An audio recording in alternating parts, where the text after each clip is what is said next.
Solo levelling के एक और वीडियो में आपका स्वागत है। आज मैं आपको सोलो लेवलिंग सीजन 3 का एपिसोड 5 एक्सप्लेन करने जा रहा हूं।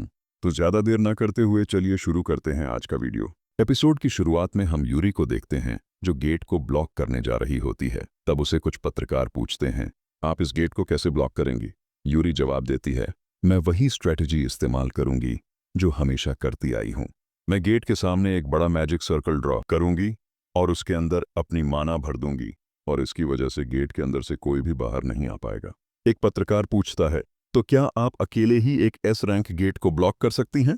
पब्लिक को यह आइडिया अच्छा नहीं लग रहा। इस बारे में आप क्या कहेंगी?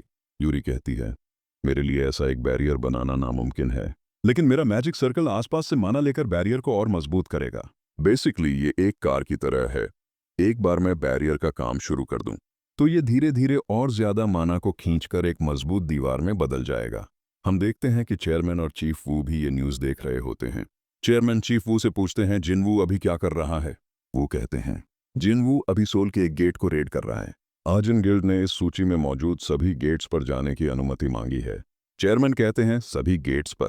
वो कहते हैं, हाँ। चेयरमैन पूछते हैं, आजिन गिल्ड ने क्या कुछ और भी मांगा है? वो कहते हैं, वे आसपास के गेट्स को अगले हफ्ते क्लियर करना चाहते हैं कुछ कारणों से। चेयरमैन कहते हैं, इसमें ज्यादा प्रॉब्लम नहीं होगी। वो कहते हैं, सर मुझे एक कॉल आया है, क्या मैं थोड़ी देर के लिए जा सकता हूँ? चेयरमैन कहते हैं, जाओ, मेरी भी एक मीटिंग है तो मैं भी जा रहा हूँ। वू को फोन पर कहा जाता है, हमें एक रिपोर्ट मिली है, आपको वहां जाकर चेक करना चाहिए, उसी स्कूल में जहां ऑर्क्स ने हमला किया था। वो पूछते हैं, क्या वहां कोई और इंसिडेंट हुआ है? फोन में मौजूद व्यक्ति कहता है, अभी तक कुछ सीरियस नहीं हुआ है, लेकिन एक गेट खुल चुका है और उसके अंदर डबल डंजन देखा गया है और जिनवू उस डबल डंजन में प्रवेश कर चुका है। इसके बाद हम देखते हैं कि जिनवू स्लैब स्टोन वाले स्टैचू के सामने खड़ा है। तभी स्टैचू उस टैबलेट को तोड़ देता है और कहता है, तो आखिरकार तुम यहां आ ही गए। जिनवू कहता है, तो फिर इन कमांडमेंट्स का कोई मतलब नहीं था। आर्किटेक्ट कहता है, उनका कुछ मतलब था, लेकिन अब उनकी कोई जरूरत नहीं है। जिनवू पूछता है, क्या तुमने मुझे यहां बुलाया है? आर्किटेक्ट कहता है, हाँ। जिनवू पूछता है, क्या तुम एक मॉन्स्टर हो? आर्किटेक्ट कहता है, तुम गलत सवाल कर रहे हो। मैं कौन हूं ये पूछने के बजाय तुम कौन हो ये पूछो, और यही होगा तुम्हारा फाइनल टेस्ट। अगर तुम इसे पार कर गए तो मैं तुम्हें सब कुछ बता दूंगा। यही होगा मेरी तरफ से तुम्हारे लिए एक इनाम। फिर कुछ स्टैच्यूज जिनवू की ओर बढ़ते हैं। जिनवू अपने सोल्जर्स को समन करने जाता है। तभी आर्किटेक्ट कहता है, ये नहीं चलेगा, इस टेस्ट में कोई चीटिंग नहीं होगी। मैं चाहता हूं कि तुम खुद लड़ो। मैं तुम्हारे सोल्जर्स या एबिलिटीज की कोई परवाह नहीं करता। तभी जिनवू के पास एक मैसेज आता है, तुम अब पॉइंट्स से शॉप से कुछ नहीं खरीद सकते, स्टेटस रिकवरी नहीं कर सकते, रिवॉर्ड्स या लेवल अप नहीं मिलेगा। जब तक ये टेस्ट खत्म नहीं होता तुम इस रूम से बाहर नहीं जा सकते। जिनवू सोचता है, तो ऐसा होगा? मैंने नहीं सोचा था कि मेरे सारे कार्ड्स पूरी तरह से यूजलेस हो जाएंगे। तभी एक स्टैचू जिनवू पर हमला करता है।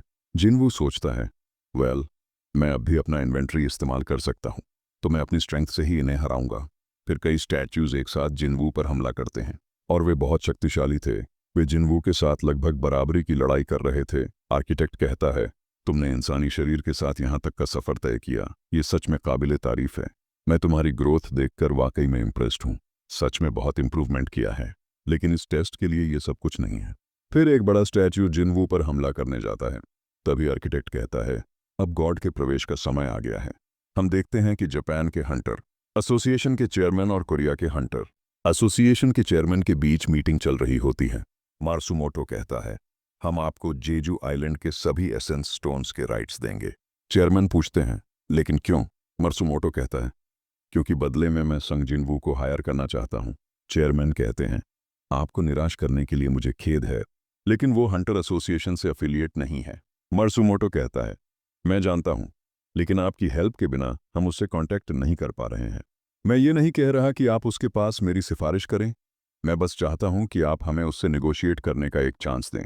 चेयरमैन मन ही मन सोचते हैं, मुझे विश्वास ही नहीं हो रहा कि ये लोग इतने पैसे देने को तैयार हैं सिर्फ जिनवू से बात करने के लिए। इसका मतलब है उनके पास टोक्यो के एस रैंक गेट को ब्लॉक करने की ताकत नहीं है। ये कोई बुरा प्रपोजल नहीं है जिनवू की परफॉर्मेंस के हिसाब से। चेयरमैन कहते हैं, मैं इस मामले में बिना इंटरप्रिटर्स के बात करना चाहता हूँ। अगर ये आपकी कोई और चाल है तो अभी यहीं इसे बंद करें। मार्सुमोटो कहता है, इससे आपका क्या मतलब है? चेयरमैन कहता है, मैंने सुना है कि ब्लेड गिल्ड ने आपसे रिश्ता तोड़ लिया है। मार्सुमोटो कहता है, आपको ये कैसे पता चला? चेयरमैन कहता है, ये बहुत आसान था। जब ब्लेड गिल्ड ने एसोसिएशन से पैसा लेने के बजाय गवर्नमेंट से फंड लिया, तभी मैं समझ गया था कि कुछ चल रहा है।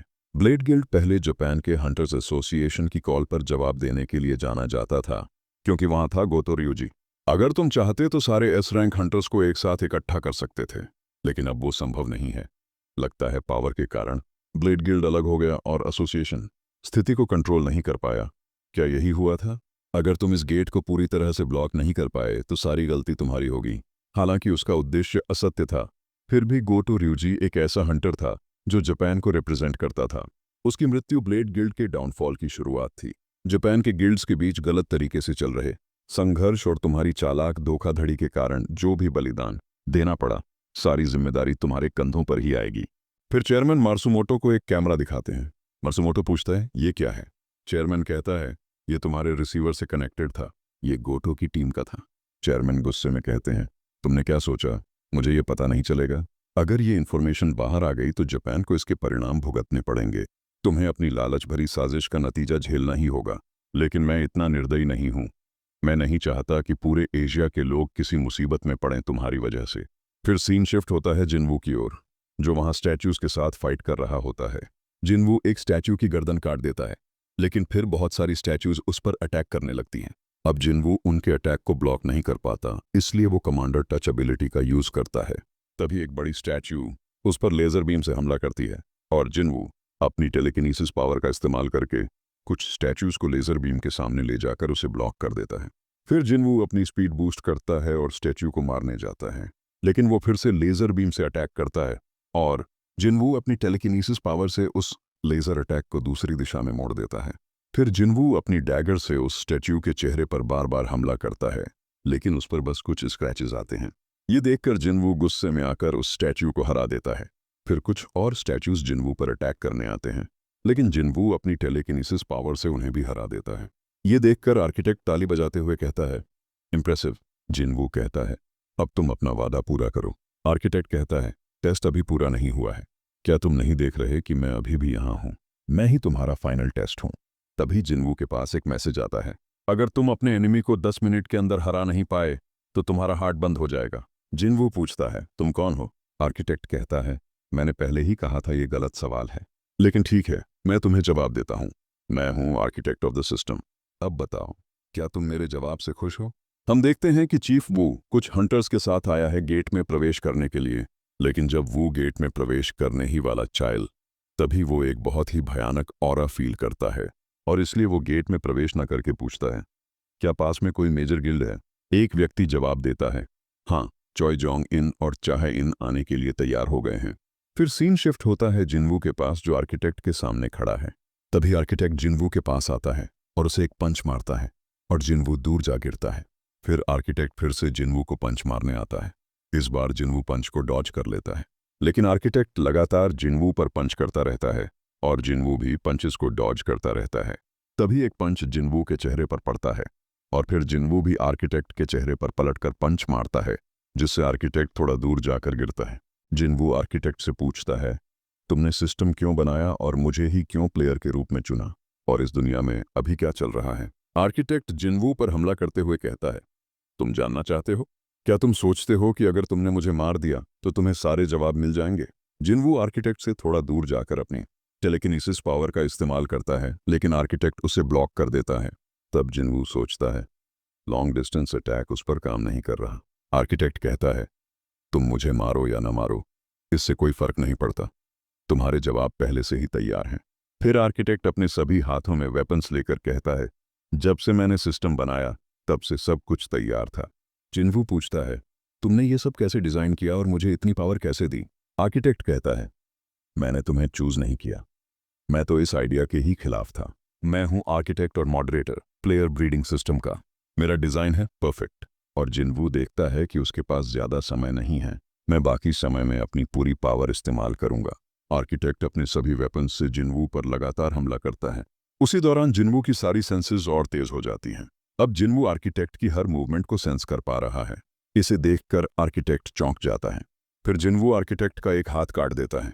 तब आर्किटेक्ट कहता है, मैं एक फेक बॉडी के अंदर हूं, लेकिन मुझे विश्वास नहीं हो रहा कि ये मुझे चोट पहुंचा सकता है।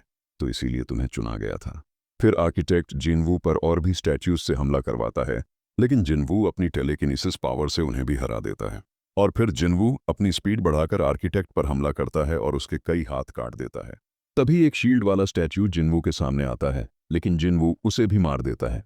और फिर जिनवू आर्किटेक्ट को भी हरा देता है। आर्किटेक्ट भी हार मान लेता है और कहता है, टेस्ट समाप्त हो चुका है। और यहीं पर यह एपिसोड खत्म होता है। तो आज के लिए बस इतना ही। अगर आपको वीडियो अच्छा लगा हो तो वीडियो को लाइक करें और चैनल को सब्सक्राइब ज़रूर कर दीजिए।